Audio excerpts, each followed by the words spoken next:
History ان اردو کے معزز دوستوں، عمران خان 25 نومبر 1952 کو پاکستان کے شہر لاہور میں پیدا ہوئے۔ وہ پشتونوں کے مشہور قبیلے نیازی سے تعلق رکھتے ہیں، لیکن ان کی والدہ شوکت خانم صاحبہ زیادہ تر میاں والی میں رہائش پذیر رہیں۔ وہ اکرام اللہ خان نیازی کے اکلوتے بیٹے ہیں۔ ان کی والدہ پشتون قبیلے برکی سے تعلق رکھتی ہیں۔ جوانی میں عمران خان ایک خاموش طبیعت اور شرمیلے انسان تھے۔ ابتدائی تعلیم لاہور سے حاصل کی، اس کے بعد اعلیٰ تعلیم کے لیے برطانیہ چلے گئے۔ وہاں رائل گرامر اسکول میں تعلیم حاصل کی اور پھر آکسفورڈ یونیورسٹی سے سیاسیات، فلسفہ اور معاشیات کے مضامین کے ساتھ گریجویشن کی۔ وہ 1974 میں آکسفورڈ یونیورسٹی کرکٹ ٹیم کے کپتان بھی رہے۔ عمران خان نے کرکٹ کی دنیا میں بھی اپنا ایک اعلیٰ مقام بنایا ہے اور بین الاقوامی سطح پر ماضی میں وہ سیاست کے بجائے کرکٹ کے حوالے سے زیادہ مشہور رہے ہیں۔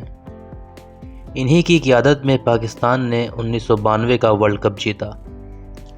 کرکٹ سے ریٹائرمنٹ کے بعد عمران خان مختلف برطانوی اور ایشیائی اخباروں میں خاص طور پر پاکستان کی قومی ٹیم کے بارے میں آرٹیکل تحریر کرتے رہے ہیں۔ نومبر 2005 کو عمران خان کو بریڈ فورڈ یونیورسٹی کا چانسلر بھی مقرر کیا گیا تھا۔ یونیورسٹی کے وائس چانسلر نے عمران خان کو طالب علموں کے لیے ایک شاندار رول ماڈل قرار دیا۔ کرکٹ سے ریٹائرمنٹ کے بعد عمران خان نے سماجی کاموں میں حصہ لینا شروع کیا اور اپنی والدہ کے نام پر شوکت خانم میموریل ٹرسٹ کی بنیاد رکھی۔ ٹرسٹ کی پہلی کوشش کے طور پر پاکستان کے پہلے اور واحد کینسر ہسپتال کی بنیاد رکھی۔ اس کی تعمیر کے لیے پوری دنیا سے $25 ملین سے زائد عطیہ اور فنڈز کا استعمال ہوا، جبکہ ہسپتال کی زمین اس وقت کے وزیر اعلیٰ میاں نواز شریف نے عطیہ کی تھی۔ 27 اپریل 2008 کو عمران خان نے ضلع میاں والی میں نمل کالج نامی تکنیکی کالج کا قیام کیا۔ عمران خان کی ایک اور فلاحی تنظیم عمران خان فاؤنڈیشن ہے، جس کا مقصد پاکستان بھر میں محتاج لوگوں کی مدد کرنا ہے۔ 1995 میں عمران خان نے مرحوم برطانوی ارب پتی تاجر جیمز گولڈ سمتھ کی بیٹی جمائمہ گولڈ سمتھ سے شادی کی۔ جمائمہ گولڈ سمتھ نے شادی سے پہلے اسلام قبول کر لیا اور ان کا اسلامی نام جمائمہ خان ہے۔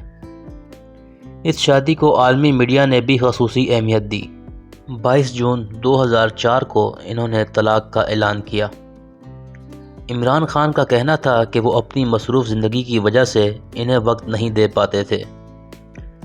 8 جنوری 2015 کو عمران خان برطانوی و پاکستانی صحافی ریحام خان کے ساتھ رشتہ ازدواج میں بندھ گئے، لیکن عمران خان کی یہ شادی بھی ناکام رہی اور 30 اکتوبر 2015 کو دونوں نے طلاق کی کارروائی شروع کرنے کی تصدیق کر دی۔ 2017 کے آخر اور 2018 کے آغاز میں کئی خبریں آئیں کہ عمران خان نے اپنی روحانی پیشوا بشرا بی بی سے شادی کر لی ہے۔ تاہم عمران خان اور تحریک انصاف کے دیگر افراد نے اس افواہ کی نفی کی۔ 7 جنوری 2018 کو پی ٹی آئی کے مرکزی سیکریٹریٹ نے ایک بیان جاری کیا کہ عمران خان نے بشرا بی بی کو شادی کے لیے پیغام دیا ہے، تاہم ابھی اسے قبول نہیں کیا گیا۔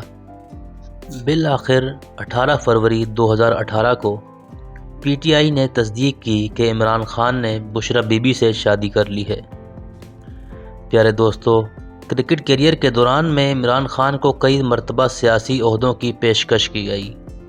1987 میں صدر پاکستان محمد ضیاء الحق نے انہیں مسلم لیگ میں سیاسی عہدے کی پیشکش کی، جسے انہوں نے انکار کر دیا۔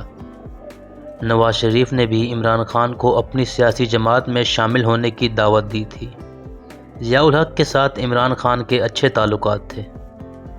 1994 کے آخر میں عمران خان نے ISI کے سابق سربراہ حمید گل اور محمد علی درانی کی قیادت میں پاسبان نامی گروپ میں شمولیت اختیار کر لی تھی اور اسی دوران انہوں نے سیاست میں باقاعدہ شمولیت میں دلچسپی ظاہر کی۔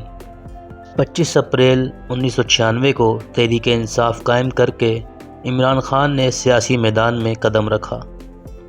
ابتدائی طور پر انہیں کامیابی نہ مل سکی، لیکن حالیہ دنوں میں وہ اپنی جدوجہد اور اصول پرستی کی بدولت پاکستانی عوام اور خصوصاً نوجوانوں میں تیزی سے مقبولیت حاصل کر چکے ہیں، جس کی بدولت 2018 کے عام انتخابات میں ان کی جماعت پاکستان تحریک انصاف نے کامیابی حاصل کی، اور یوں 17 اگست 2018 کو عمران خان پاکستان کے 22ویں وزیر اعظم بن گئے۔ ویڈیو اچھی لگی ہو تو چینل کو سبسکرائب کریں اور بیل آئیکن کو پریس کرنا نہ بھولیں۔